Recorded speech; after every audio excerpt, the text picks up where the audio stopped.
I express my sincere appreciation to Almighty God, who has given us the opportunity to be alive till the present moment.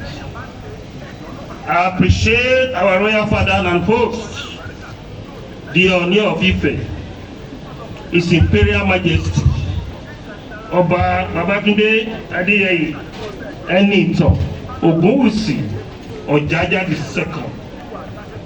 Kábíyèsí is the holder of reverse soul of our progenitor. He is the Ooni Orisha and the 𝗟𝘆𝗲 Oodua, who has been doing all that necessary to promote culture and tradition of our race. As we continue to promote the culture and tradition of our race, I pray God to strengthen you more, sir, in the worthy cause of our forebearers. My special appreciation to all representatives of Osun State government, chiefs are here present today. Many thanks to all delegates of our diaspora organization, Oodua Progressive Union OPU, for their support and presence in ensuring that this event is successful. Let me appreciate the effort of Oodua People's Congress, too, for being vibrant on the issue of cultural promotion.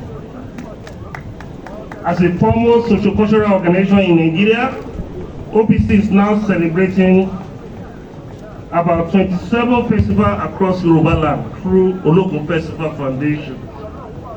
OPC OPU role in promoting Yoruba culture and tradition. Both Oodua People's Congress, OPC, and the Oodua Progressive Union, OPU, have come a long way in our effort to promote Yoruba culture and tradition, not only in Nigeria, but also in diaspora. OPU is now in 102 countries across the 6 continents of the world. OPU members and delegates come to Nigeria every year to participate in the World Congress. Apart from this, OPU is also holding a summit and conferences across the world in order to project diaspora organization positively to the world. OPU members in the 6 continents are now teaching foreigners our native Yoruba language. This is one of the best ways they are in promoting our language in the diaspora.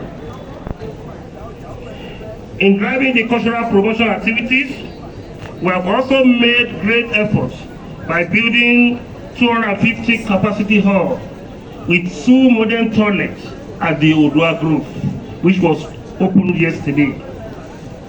These new buildings serve as part of our contribution to the progress and development of Ile-Ife, our ancestral homes. Pàtẹ́wọ́ ni, àwọn tí jẹun ní.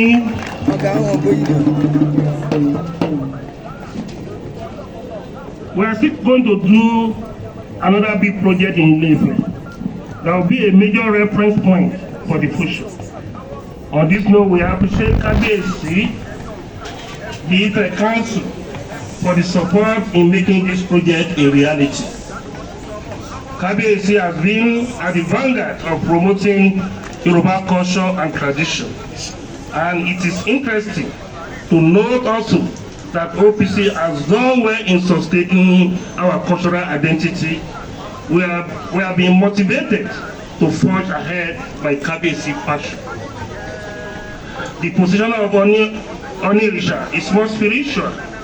As a foremost Yoruba Oba, he remained a leading light to other Obas in Yoruba land. I'm appealing to all our Obas to join us in driving the cultural promotion project of our race. I also appeal to all governors in the Southwest to engage more funds to the promotion of Yoruba culture and tourism. The governor has the capacity to support any initiative that will enhance culture and tourism in the region. I commend the effort of the Oyo State Commissioner of Culture and Tourism, Honorable 𝗘𝗀𝗶𝗁, for his passion at the promoting Yoruba culture and tradition. As much as I appreciate the efforts of the Governor of Lagos State, Ogun State, Oyo State, and Osun State on their efforts at recognizing August 20 as 𝗘𝘀𝗶𝗁 Day, World Heritage Day.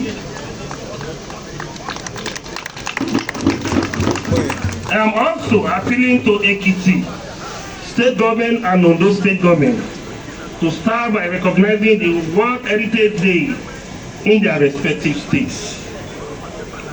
The World Heritage Day is a global practice. It has remained the most celebrated fiesta for the culture and tradition as well as heritage all over the world. World Heritage Day draws us closer to our roots. It defines our heritage and identity, including the heart, the sea, lightning, and other spiritual elements that stabilize the world. World Heritage Day is a day that is set aside for the celebration of global culture and heritage. It has nothing to do with religion. Therefore, the Ekiti and Ondo State House of Assembly should revisit the issue and join other 4 states in the Southwest region in recognizing August 20 as the World Heritage Day. Tanolulu ń bẹ̀ yẹn. Ibo ló ti wá? Okay, Kábíyèsí ọba Olúbẹ̀lúdé. Of driving our common interests together as one united region. So both Ekiti and Ondo State should not be left out in any effort that is gearing towards sustaining our tradition and heritage in Yoruba land. Sharia in Yoruba land matter arising. The controversy generated by the introduction of Sharia in Yoruba land has been a major issue that needs to be addressed immediately. I see it as a plot to destabilize Yoruba land. Some religious fundamentalists now see Yoruba land as their target for destruction. But I want to assure you all that we will not allow religious fanatics and fundamentalists to destroy Yoruba land. Délé ló ń fà wọ́n lójú àti OPC náà tẹ́ jókòó yìí.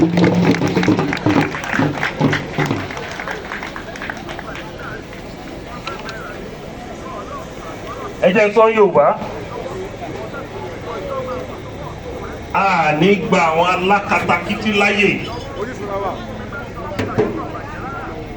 láti wá fi òfin ṣàríà da ilẹ̀ Yorùbá rú. Bí tí mo sọ̀rọ̀ yìí, bàdúrà mi Muslim ni. Ṣàríà wà nínú Al-Quran gẹ́gẹ́ bí òfin. Ṣùgbọ́n bí àwọn ará bí ṣe ń lo ṣàríà ní ìlú Nàìjíríà, ó lọ́wọ́ òṣèlú nú.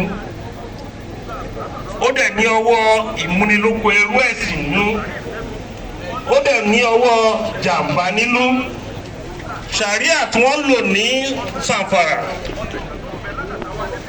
àmọ́ jàǹbá tó fi ṣe fún gbogbo àwọn ẹlẹ́sìn Kristẹni tó wà ní Zamfara. Àdẹ̀mọ́ jàǹbá tó fi ṣe fún àwọn ẹ̀yà tí ò ń ṣe ẹ̀yà Fúlàní àtàwùsá ní Zamfara. Nàìjíríà, Abdulsalam ló sneak penal code wọnú ẹ̀ ní 1999. Kò sí ní 1960 constitution tá a gbà papọ̀ pé ẹni sí Sharia kò sí ní òfin wa. Kò sí ní Republic constitution pé Sharia wà ní òfin wa. 1979 constitution kò sí Sharia bẹ́ẹ̀. Ṣùgbọ́n ní Abdulsalam àgbà tó fẹ́ gbéjọba fún àwọn ìjọba alágbádá ló fi Sharia wọnú ẹ̀ fún Professor Wadudu tó jẹ́ special adviser on legal matters, nígbà yẹn. àtìgbà yẹn ní òkè ọya wàhálà lẹ́ni wàhálà lọ́la ni nítorí ṣàríà àti ọ̀rọ̀ ẹ̀sìn alákatakítí.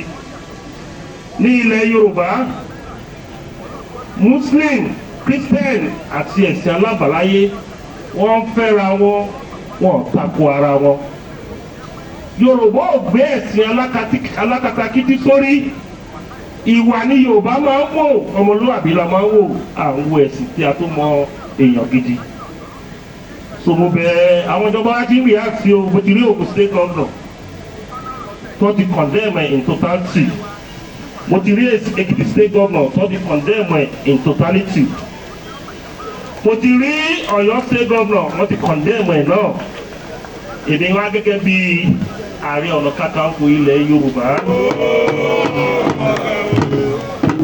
Mo condemn in totality wípé a fẹ́ ṣàríà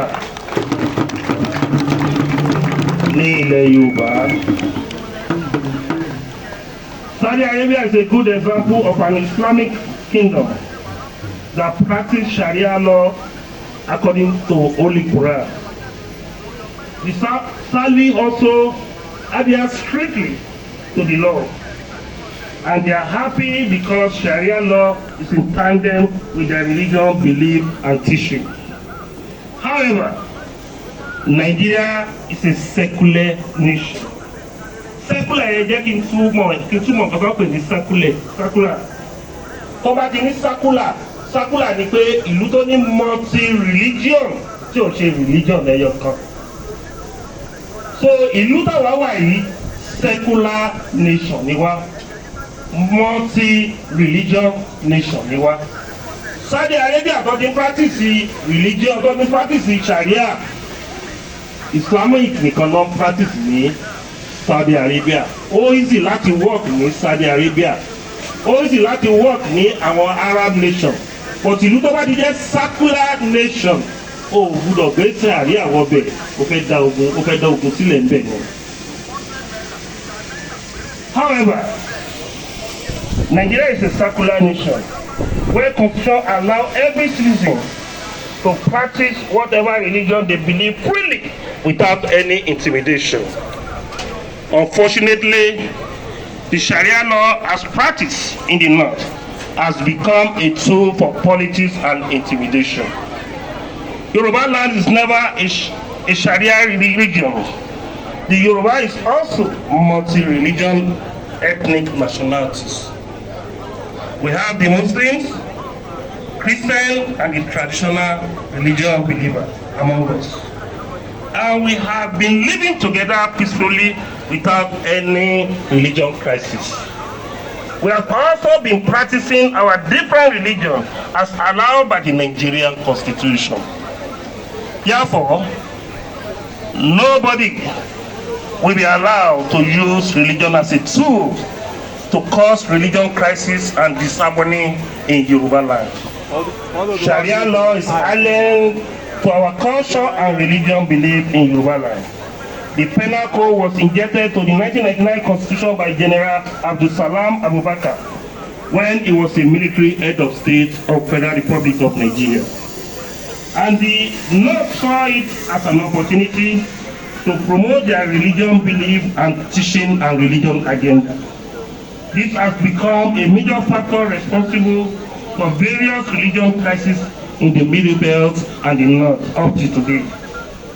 Some states in the Middle Belt are predominantly Christian majority of the people in Jos, Benue are Christian, and they are happy practicing their religion belief. But when some religion bigots decided to enforce their religion belief on the people, it became a major crisis that engulfed that part of the country. Therefore, those religious fanatics masquerading as Muslims to stay away from acts that can set Yoruba land on fire.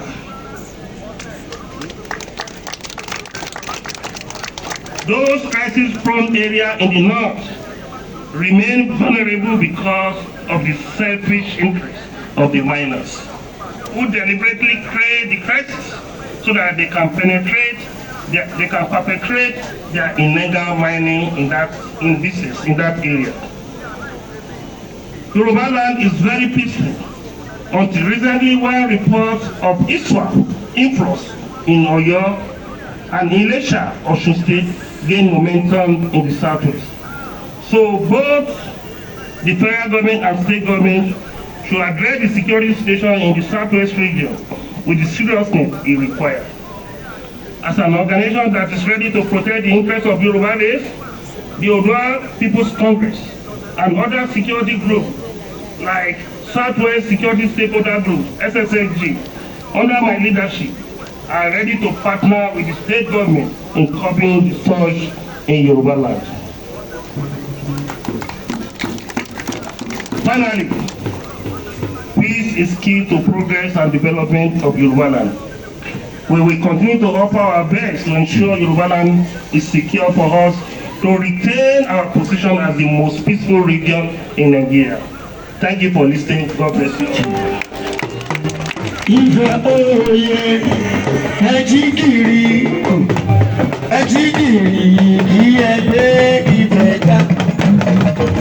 Olórí ayé.